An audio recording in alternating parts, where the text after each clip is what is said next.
Daf Kuftet Zayin, nous commençons à la troisième ligne, Afalpi Shen Charoset Mitzvah. Nous avons vu dans la Mishnah, Daf Kuf Yud Dalet, qu'on devait amener la matzah, Chazeret, le maror et Charoset. Bien que, dit la Mishnah, Afalpi Shen Charoset Mitzvah, ce n'est pas une mitzvah d'apporter, de consommer le Charoset. Nous avons une mitzvah de consommer de la matzah le soir de Pessah, une mitzvah de consommer du maror, mais non pas du Charoset. Alors la Gemara s'étonne, Ve'ilo mitzvah. Si ce n'est pas une mitzvah, Mishum Maim Maitel, alors pourquoi on amène du Charoset? Amar Ravami Mishum Kafa. Nous dit Ravami, c'est à cause de ce kafa, c'est-à-dire cette aigreur, cette acidité qu'il y a dans le maror, que nous devons enlever grâce au Charoset, comme la Gemara l'avait expliqué plus haut. Amar Ravasi nous dit, Kafa de Chassa Chama. C'est-à-dire pour enlever l'acidité de la laitue du maror, chama, il faut manger du radis. Kafa de chama, si on veut enlever l'aigreur, l'acidité du radis, karti, il faut manger du poireau. Kafa de karti, si on veut enlever l'acidité du poireau, chamime, c'est de l'eau chaude. Kafa de kulhu, chamime. Pour enlever l'acidité, l'aigreur de n'importe quel légume, c'est toujours de l'eau chaude. Hadeachi ve'achi, et entre-temps, le temps de consommer, de préparer, de boire cette eau chaude, il faut dire ainsi, Nima'achi doit dire kafa kafa, c'est-à-dire une sorte de lachash, il s'adresse à cette acidité, que le Rajbam avait appelé plutôt un eres, un venin. Il lui dit, Dachina lecha, je me souviens de toi, ve'leshev benatecha, et de tes 7 filles, ve'letmane kalatecha, et de tes 8 belles-filles. C'est un lachash pour enlever la force de cette acidité, de ce venin qui se trouve dans les légumes. Rabbi Elazar bar Rav Tzadok Omer mitzvah. Nous avons vu dans la Mishnah que d'après Rabbi Elazar bar Rav Tzadok, c'est une mitzvah d'amener le charoset, c'est pas seulement pour enlever l'acidité. Maïm mitzvah, s'étonne la Gemara. Quelle est la mitzvah? Rabbi Levi Amar, Zecher la tapouach. C'est en souvenir du tapouach. C'est-à-dire, nous explique le Rajbam, comme c'est marqué dans Masechet Sota, que les femmes en Égypte enfantaient, accouchaient sous le tapouach, comme c'est marqué dans Shirachirim, Tachat tapouach orarticha, c'est-à-dire sous le pommier, elles accouchaient sans difficulté, sans douleur, pour ne pas que les Égyptiens puissent trouver ces enfants, puisque les Égyptiens voulaient jeter les garçons mâles dans le Nil. Donc, Zecher la tapouar, en souvenir du tapouar, c'est pour cela qu'on fabriquait, qu'on faisait du charoset, qui ressemble, puisqu'on mettait aussi du tapouar, de la pomme à l'intérieur. Et Rabbi Yochanan Amar, Zecher le tit, Rabbi Yochanan nous dit, sans souvenir du tit, c'est-à-dire de ce ciment, du mortier, que les Bnei Israël utilisaient en Égypte pour la fabrication des villes de Pitom et Ramsès, que les Bnei Israël ont fabriquées en Égypte. Amar Abaye, donc Abaye nous dit Hilkar. C'est pour cela que nous allons en vérité faire les deux. Hilkar, Tsarir les kiwi. Il faut mettre des pommes, et dans les pommes il y a toujours une sorte d'acidité, un peu de. Le jus de pomme est acide. En souvenir du tapouar, et aussi Tsarir les smouché. Il faut le rendre un petit peu épais. Le Rajbam nous explique en mettant des légumes en souvenir du tit. Les kiwi, zecher le tapouar, donc ces pommes, cette acidité en souvenir du pommier. Zecher les smouché, zecher le tit en souvenir du mortier, donc il faut l'épaissir. Tosfot nous rapporte le Yerushalmi, qui nous dit que certains ont l'habitude de faire le charoset, zecher les dames en souvenir du sang. Et c'est donc pour cela que plus haut nous avons vu que le charoset est considéré comme un liquide, que lorsqu'on va tremper le maror, on doit donc se laver les mains avant, puisque on mettait à l'intérieur, non pas du sang, mais on mettait du vin ou du vinaigre. Le Tosfot rajoute que dans Tshuvot HaGeonim, c'est marqué que le charoset devait être fait à base des fruits sur lesquels les Bnei Israël ont été comparés dans Shirachirim, comme c'est marqué Tachat tapouach orarticha, Kepelach harimon rakater, Atena chantafagea. Donc on va mettre de la pomme, de la grenade, de la figue, Amarti le betamar, des dattes, Egoz, puisque c'est marqué le ginat Egoz, Kedim, parce que c'est dans le mot chez Shakad, Akadosh Baruch Hu Alaketz, Akadosh Baruch Hu a fait en sorte, a attendu la fin, la sortie d'Égypte. Donc on devra mettre, nous explique Tshuvot HaGeonim, des pommes, des grenades, figues et des dattes, des noix et des amandes. C'est donc là, donc ainsi qu'on fabrique le charoset. Certains donc mettent, comme dit le Yerushalmi, du vin ou du vinaigre. Et la Gemara continue et nous dit qu'on va rajouter aussi des tavlinim, c'est-à-dire une sorte d'épices. Tanya Kavate de Rabbi Yochanan, la Gemara nous dit nous avons une braïta qui va dans le même sens, la même idée que Rabbi Yochanan, que c'est en souvenir du titre, puisque la braïta nous dit tavlin, on mettra des tavlinim veut dire des bessamim, des épices, des parfums, dit le Rashbam, qu'on met dans le charoset en souvenir du teven, de la paille que les Bnei Israël devaient moudre pour faire le mortier. Zecher le teven en souvenir du teven, c'est-à-dire de cette paille. Charoset et le charoset, zecher le tit, était en souvenir du tit du mortier. Amar Rablaza Rab Tzadok nous dit Kachayu omrim tagare charar shebirushalayim. C'est ainsi qu'il avait l'habitude de dire les tagarés, les marchands charar, nous explique le Rashbam, c'est ceux qui étaient assis dans leurs magasins et qui vendaient leurs marchandises, avaient l'habitude de dire Bo vetalu lachem tavlim le mitzvah. Venez acheter, venez prendre des tavlim, c'est-à-dire des samim, des parfums pour la mitzvah, pour en mettre dans le charoset. Nous attaquons la Mishnah. Masgulo kos sheni, on lui versait le deuxième verre. Vekan, et ici Aben Shoel, Aviv, l'enfant questionnera son père. Que signifie Vekan? Le Rashbam nous donne deux explications. Ou bien Kan maintenant, puisqu'on verse, au moment où on va verser le deuxième verre, c'est là que l'enfant va poser la question à son père et va lui dire mais comment se fait-il qu'on verse maintenant un deuxième verre puisqu'on n'a pas encore mangé? Donc Kan Aben Shoel, c'est ici, après avoir versé le deuxième verre, ou bien encore, nous dit le Rashbam, Kan qui signifie Ken, c'est-à-dire c'est d'une manière naturelle, c'est logique, c'est naturel que l'enfant doit ici poser la question, et Kan Aben, Minadine, logiquement, l'enfant doit poser maintenant la question, pourquoi on verse un deuxième verre? Vekan Aben Shoel Aviv, et là, le fils posera la question à son père. Veimendad Beben, et si le fils n'a pas suffisamment d'intelligence pour poser des questions, Aviv Melamdo, son père devra lui apprendre. Ma Nishtana, quelle différence Laïla Azé cette nuit Mikol Lot de toutes les autres nuits. Shebechol Alelot, toutes les autres nuits, Anochlim Chametz ou Matzah, on mange du Chametz ou de la Matzah. Laïla Azé Kulo Matzah, cette nuit, on ne mange que de la Matzah. Deuxième question, Shebechol Lot Anochlim Shai Rakot, on mange les autres nuits n'importe quel légume. Laïla Azé Maror, on mange le légume amer. Shebechol, ici Tosfot soulève, on ne dit pas Kulo Maror, puisque nous dit Tosfot, on ne mangeait pas le premier tibou, le premier légume n'était pas obligatoirement amer, c'était n'importe quel légume, comme nous l'avons vu, donc on ne doit pas dire que ce soir on ne mange que du maror. La troisième question, qui était au temps du Beth Amikdash, toutes les autres nuits on mange de la viande grillée, bien cuite, bien bouillie, ou bien mevouchal, bouillie, cuisinée normalement. Alayla Azeh, ce soir, kulo tsali. On ne mange que tsali, de la viande grillée. Là aussi, pourquoi kulo tsali? Puisque le soir de Pessah, on mangeait korban chagiga et le korban Pessah. Donc Tosfot nous dit que dans le 6e Pérec, on a expliqué que c'est comme Ben Tema qui a dit que la chagiga, le korban chagiga devait aussi manger grillé. Donc c'est pour cela qu'on dit kulo tsali. Shebechol alelot, 4e question.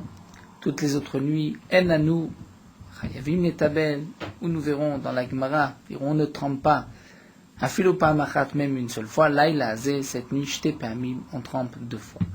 Ulfi dato shel ben, et selon l'intelligence du fils, Aviv Melamdo, son père, lui apprendra et lui enseignera la sortie d'Égypte. Comme c'est marqué dans le Rambam, la mitzvah de Sipor Yitzat Mitzrayim, c'est selon l'enfant. Si l'enfant est petit, ne comprend pas, on lui dira, on était esclave en Égypte, comme cette servante, comme cette esclave, et ensuite Akadosh Baruch Hu nous a fait sortir.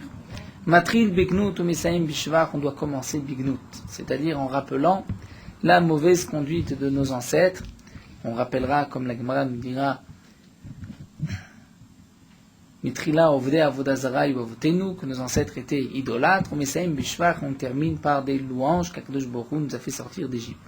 Vedoresh, et on doit être Doresh, expliquer la dracha des psukim, Arami Yovedavi, Atchigmor Kola Parasha Kula, jusqu'à ce qu'on puisse terminer toute la parasha, c'est-à-dire tous les psukim de Arami Yovedavi, puisqu'effectivement dans la Haggadah on dit Arami Yovedavi, on rapporte ces quelques psukim, et on rapporte les midrashim, l'explication de ces psukim. Tanu Rabbanan, la Gemara nous rapporte une braïta. Chacham beno shoalo. Si son fils est intelligent, c'est lui qui posera des questions. Vim eno chacham. Si son fils n'est pas intelligent, ishto shoalto, sa femme lui posera des questions. C'est-à-dire qu'en vérité, nous avons le soir de Pessah la mitzvah de raconter la sortie d'Égypte. Mitzvah, c'est pour Yetziat Mitzrayim, la Haggadah. Cette mitzvah doit se faire aussi sous forme de questions-réponses. On doit poser des questions et ensuite répondre à ces questions. Le ikar de la mitzvah, c'est que l'enfant pose ces questions, puisque c'est marqué dans le pasuk Vaya ki shalcha bincha machar les morts, et tu lui répondras avec gata li bincha. Donc il faut faire en sorte, comme nous l'avons vu, que les enfants posent des questions. Les enfants ne sont pas obligés de poser exactement le manishtana. L'essentiel, c'est de poser des questions. Quelle est la différence entre ce soir et les autres soirs de l'année? Si il n'y a pas d'enfant, donc le père ou l'enfant n'est pas suffisamment intelligent pour poser des questions, donc le père ne pourra pas accomplir cette partie de la mitzvah, que son fils lui pose une question et que lui vienne y répondre, mais c'est sa femme, Ishto Shoalto, pour accomplir la mitzvah de raconter la sortie d'Égypte sous forme de questions-réponses. Veimla, et si sa femme n'est pas là, ou n'est pas mariée, ou Shoel Leatzmo, il se posera à lui-même des questions. Il doit se poser à lui-même, puisque le Sipur Yetziat Mitzrayim doit se faire sous forme de questions-réponses. Il faut comprendre que lorsqu'on pose d'abord une question, on comprend mieux par la suite la réponse, on intègre mieux le Sipur de la sortie d'Égypte. Il nous dit la Gemara même de Talmidei Chachamim, deux érudits. Chez Yodim Bilchot Pesach, ils connaissent la lachot de Pesach.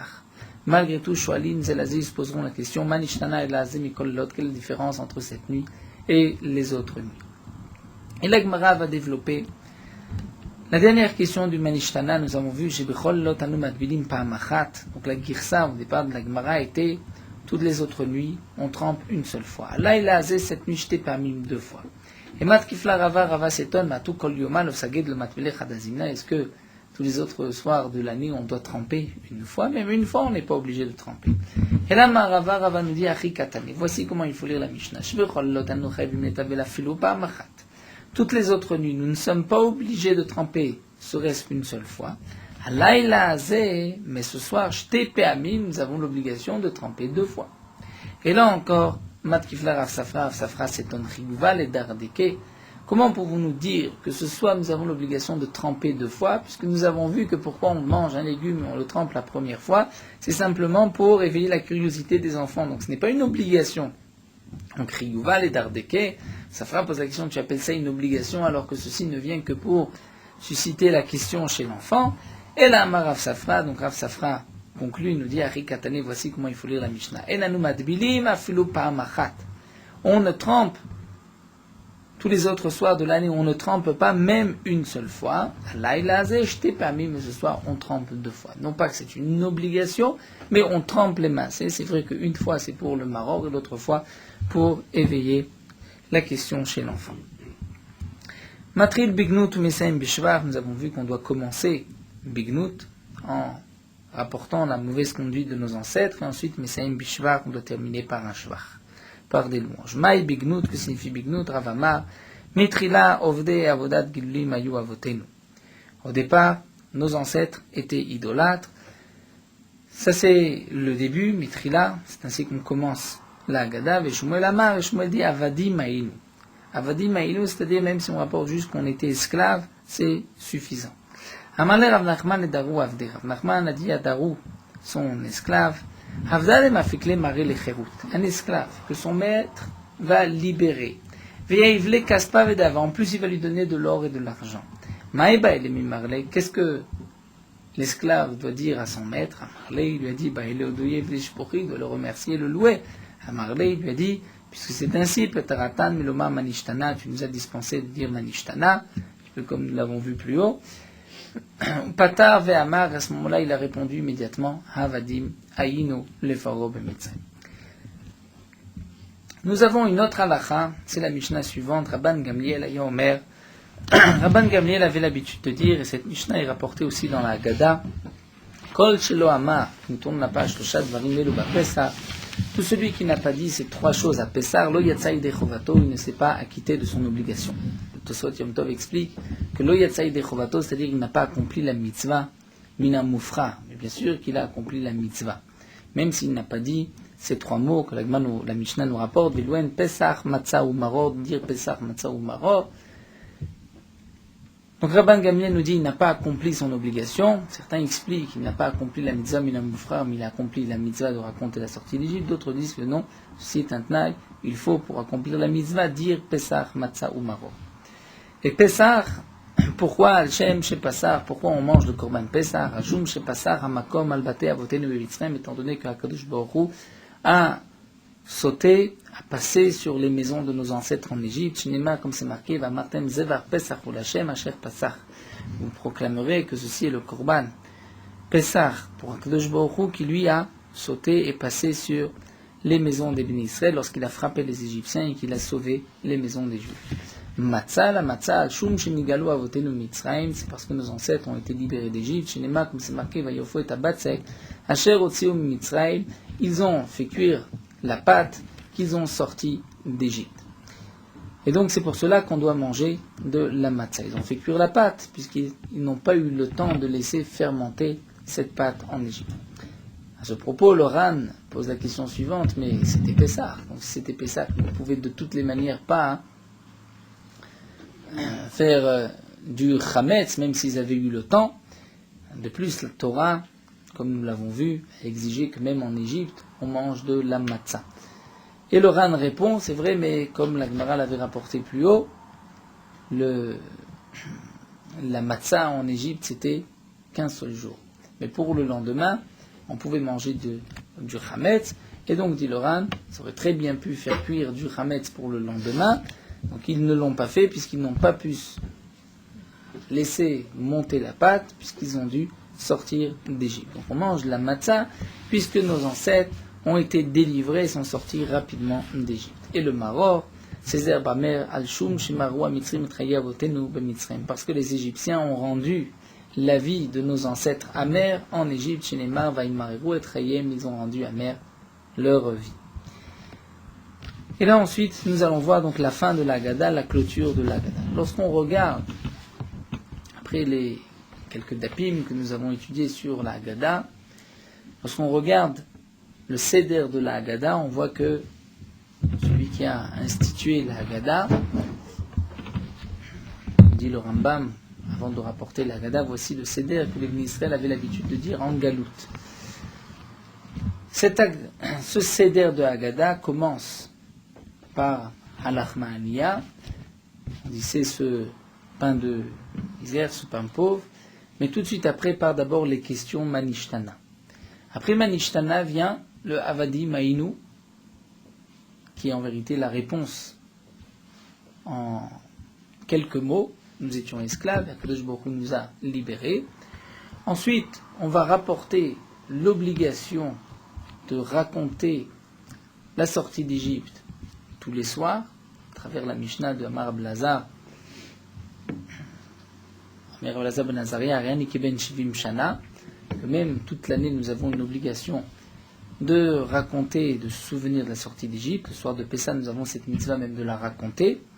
On va rapporter les Arbabanim, les 4 enfants, puisque c'est les 4 sortes d'enfants qui posent des questions, comme c'est marqué dans le Passouk, puisque nous l'apprenons des psukim, comme c'est marqué dans les Midrashim, avec Jalcha bincha, ceci fait allusion à tel enfant, avec Gatale bincha, à tel autre enfant.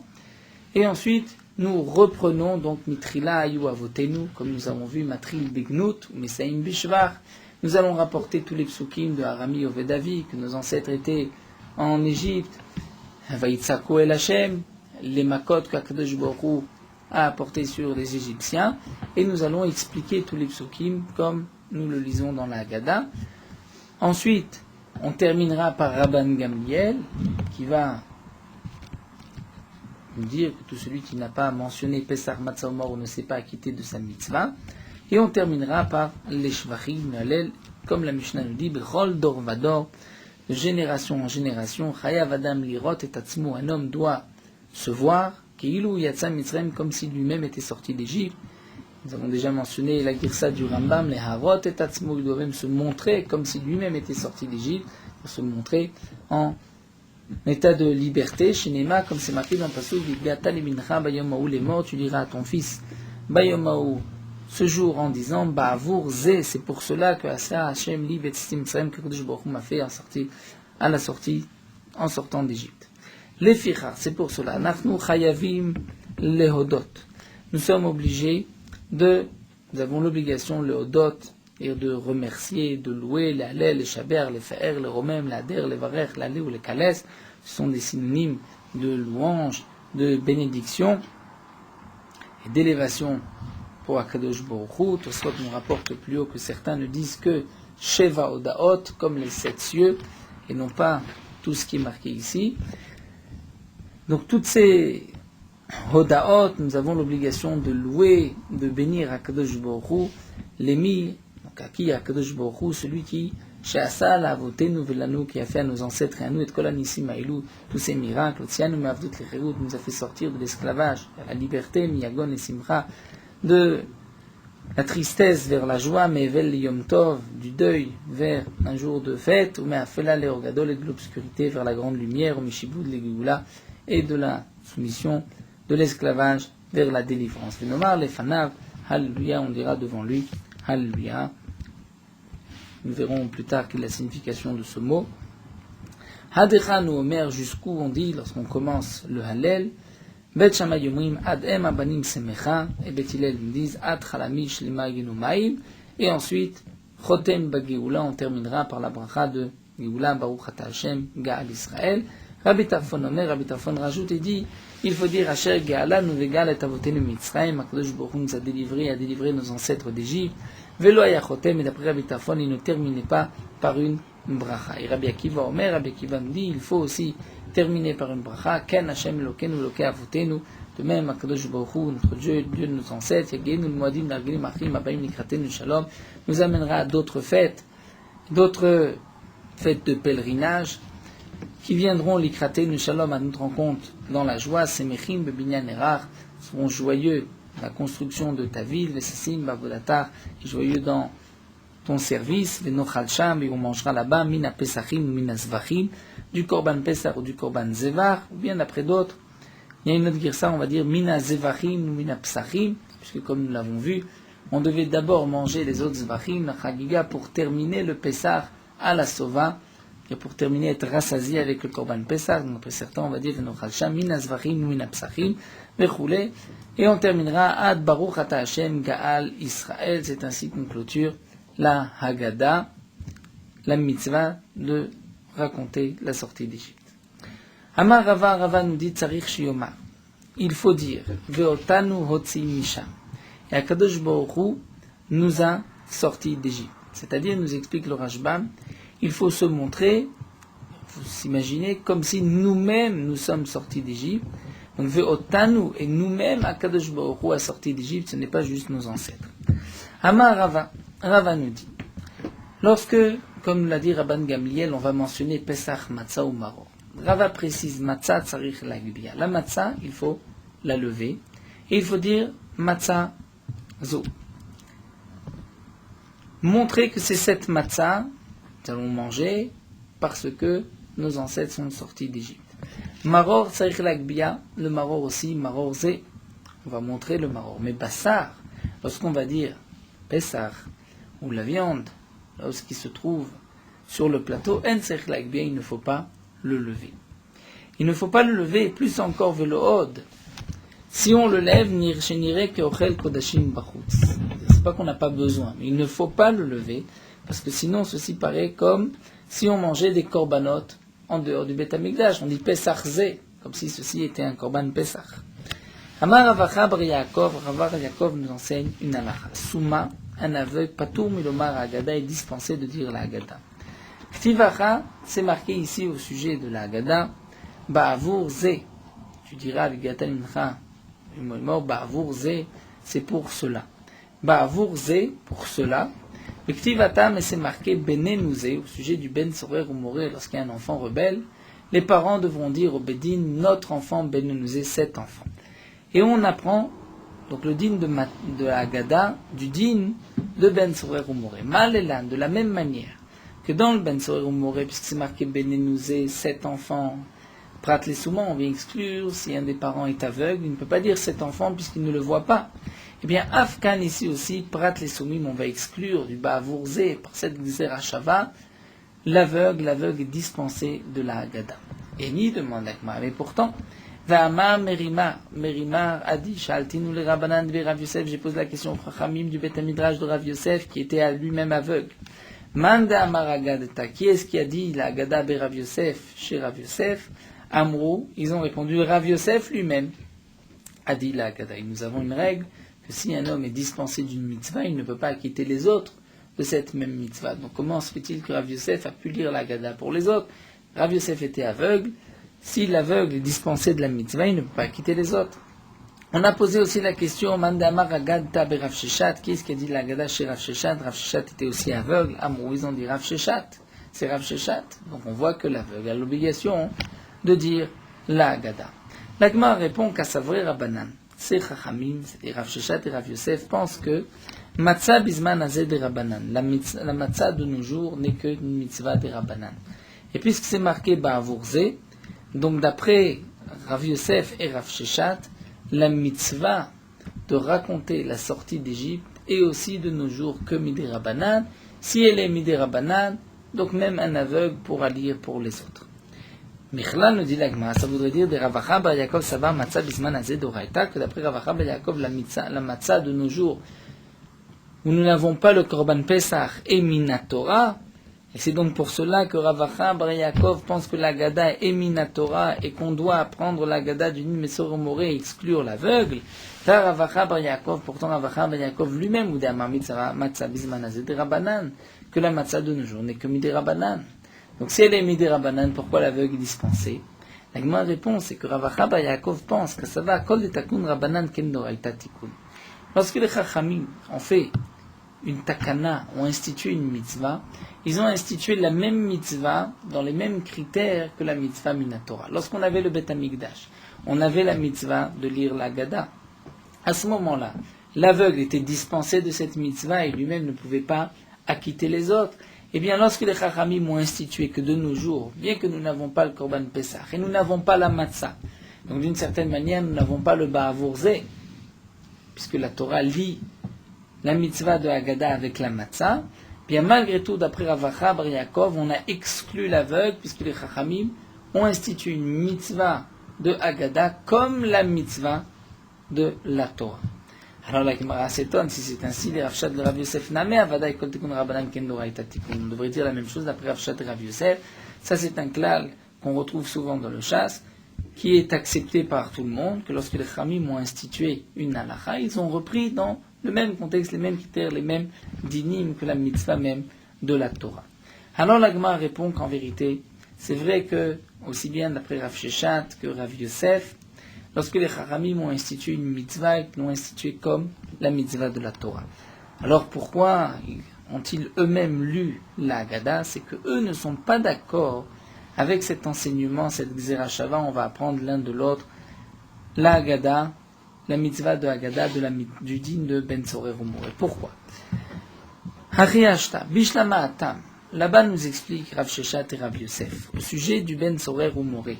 La Torah aurait dû dire Davli Mirtav Benenuhu. Les parents de dire c'est notre enfant, Benenuhu, victime, c'est marqué Benenuzé, cet enfant. Donc la Torah en marquant Zé veut nous dire Shmamina Prat Lesumim, veut exclure les aveugles qui ne peuvent pas dire cet enfant.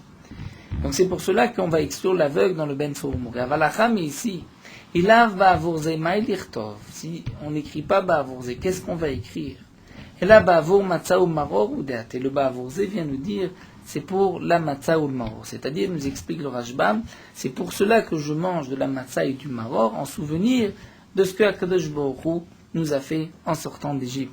Lorsqu'on dit ba'avourze, c'est-à-dire c'est pour cela que je mange la matzah, puisque Akadosh Baruch Hu nous a fait sortir d'Égypte. Donc d'après Rav Sheshet et Rav Yosef, il n'y a pas de Gzera Shava, je ne peux pas apprendre le din de l'Agada, du din de Ben Tzorer ou Moré, même si pour le Ben Tzorer ou Moré, parce que les parents sont aveugles, donc on ne pourra pas accomplir le din du Ben Tzorer ou Moré, puisque ça ne s'appelle pas Ben Enouzé, mais par rapport à la Agada, le ba'avourze vient nous apprendre autre chose.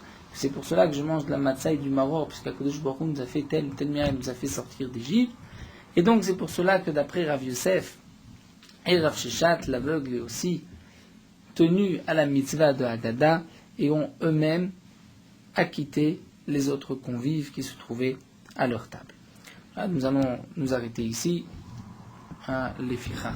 Nous avons ensuite, Rav Hashem, 2-3 dapim de Haggadah avant de terminer les derniers dynimes du soir du Seder et de Pessah.